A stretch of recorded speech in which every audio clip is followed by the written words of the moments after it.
In this section, we're going to be looking at percent composition and how to use information to determine the empirical and molecular formulas for a compound. The percent composition is defined as the mass of the part divided by the mass of the whole times 100. And we can do this either with experimental data or with chemical formulas. In this question, I'm told I have a 12.04 gram sample.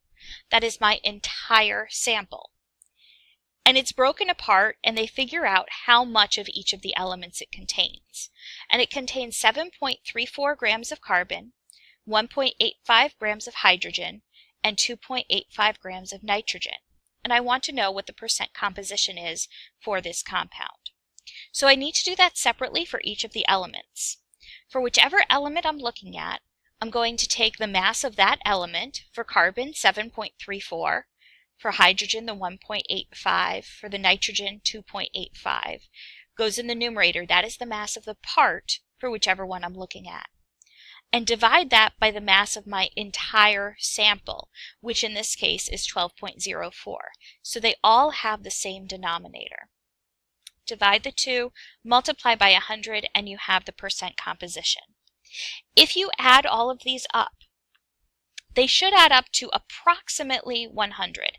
It might be a little bit off from 100 if you've already rounded, but if you were to take unrounded answers and add them up, it would round to exactly 100.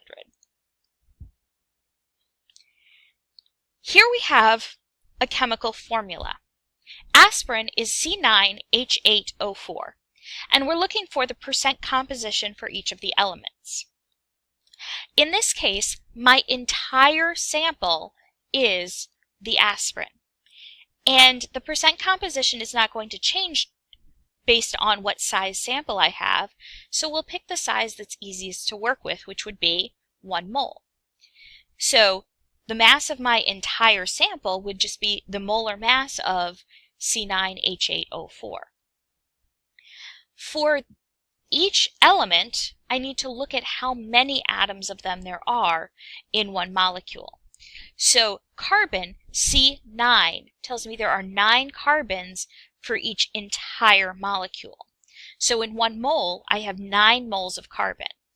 So for the mass of carbon, I need to do 9 moles of carbon times the molar mass of carbon. And then it goes over the molar mass of the entire substance. So it's the subscript, how many of those atoms are there, times the molar mass for that element, divided by the molar mass for the entire compound. And again, don't forget the times 100. Again, if you do that for all of the elements and add them up, if they're unrounded, they should add up to exactly 100. If you've already rounded, it might be a little bit off from that.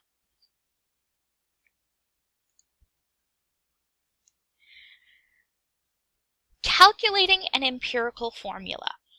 Remember, an empirical formula is essentially a molecular formula where the ratio of the subscripts has been reduced as far as it can go.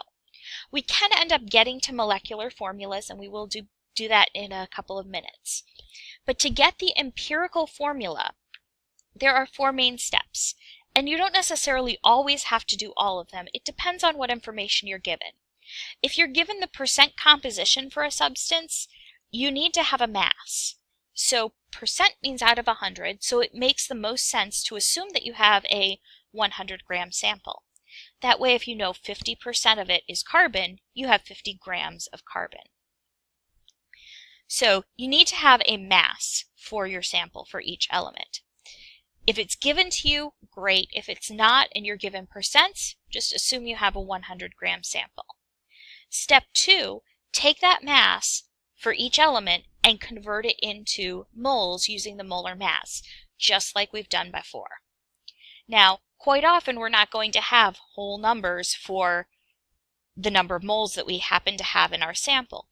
And we need whole numbers to put into the subscripts. So in order to get to the smallest whole number ratio, we can divide all of my mole numbers by the smallest result. This way I'm guaranteed to get at least one whole number, which would be 1, the number that I divided by itself, and the other one might also be a whole number that I can plug in. However, sometimes it's not always going to be a nice whole number. If it's something 0.5, then we need to multiply by 2 to get it to a whole number. And whatever I do to one of them, I would have to do to all of them. So I would multiply all by the same integer to get all whole numbers that can be plugged in as my subscripts. So here I have a sample of hematite, which contains 34.97 grams of iron and 15.03 grams of oxygen. And I'm looking for the empirical formula. Here it already gives me the masses. So I'm just going to take those masses, use the molar mass to convert to moles. So with this sample that I have 0.6261 moles of iron and 0.9394 moles of oxygen. Now, those are not whole numbers. So to get whole numbers, I'm going to take them and I'm going to divide them by the smaller of the two, which happens to be 0.6261 in this case. So when I divide each of those numbers by 0.6261, I get 1 mole of iron and 1.5 moles of oxygen. So a 0.6261 to 0.9394 ratio is equivalent to 1 to 1.5 ratio. But I still can't quite use those as my subscripts because 1.5 is not a whole number. But I can make it a whole number by doubling it. But if I double the 1.5 for the oxygen, I also have to double the 1 for iron, and it would be Fe2O3. So a 2 to 3 ratio is the same as a 0.6261 to 0.9394 ratio. It's just now we have it in whole numbers that we can actually use in our formula. When I'm looking for the molecular formula, I have to have the empirical formula first. And if I add up and find what the molar mass of the empirical formula is, and the molar mass of my entire substance, it has to be a whole number multiple of it. So if I take the molar mass of my substance and divide it by the molar mass for the empirical formula, I will get a whole number. And that whole number tells me how many of those empirical formula units I need to make up my entire molecule. So if my empirical formula was AXBY, and I need n of them, I would just multiply each of the subscripts by n, and that should be BNY. That's a typo in your book that I didn't catch. So I'm going to multiply each of the subscripts by n, and I'm going to have the molecular formula when I'm done. Here we have nicotine, and it gives us the percent composition. 74.02% of it is carbon, 8.710% is hydrogen, and 17.27% is nitrogen. If 40.57 grams of nicotine contains 0.2500 moles of nicotine, what is the molecular formula? Well, the first thing we have to do is find the empirical formula. So we're going to completely ignore this last sentence until we find the empirical formula. Now, it gives me percents, but I need a mass that I can convert. So here's where we're going to say, let's pretend we have 100 grams. If I have 100 grams of nicotine and 74.02% of it is carbon, then 74.02 grams of carbon is in my sample.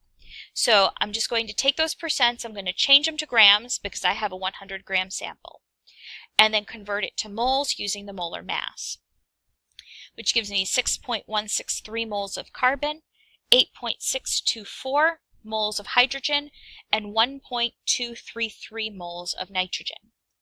We're going to pick the smallest of those three, which is 1.233, and divide all of these numbers by the 1.233.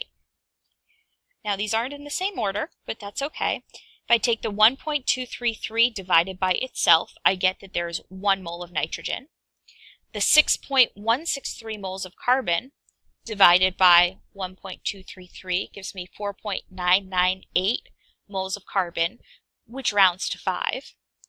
And the 8.624 moles of hydrogen, when I divide it by 1.233, gives me 6.994 moles of hydrogen, which is close enough to round to 7.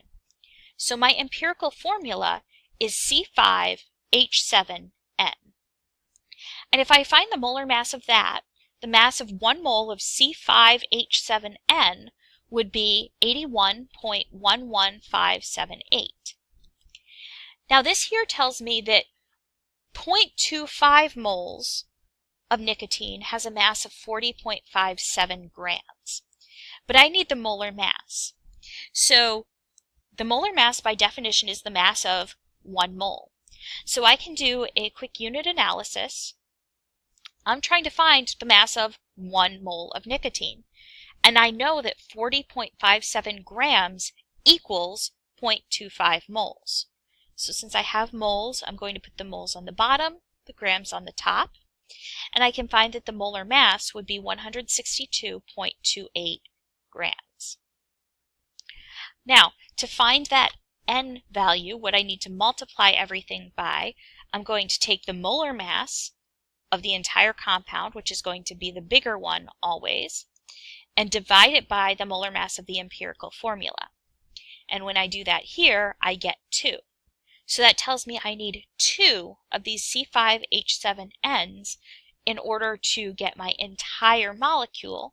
So I'm going to double each of the subscripts, and the molecular formula is C10H14N2. So when we're trying to find molecular formula, we're going to assume we have 100 grams if we need to, so that I have a gram amount for each element. Convert it to moles using the molar mass. Divide by the smallest one to try to get to whole number ratios, and you might have to multiply all of them by a whole number to get to whole numbers. That's all to find the empirical formula. Then you're going to find the molecular formula. The molar mass would have to be given somewhere in the equation, in the question, or information that you could get to find it, like it gives you a ratio here. You're going to put the molar mass for the entire substance on the top, divide that by the molar mass for the empirical formula, and that will give you the number that you need to multiply all the subscripts for to get the molecular formula.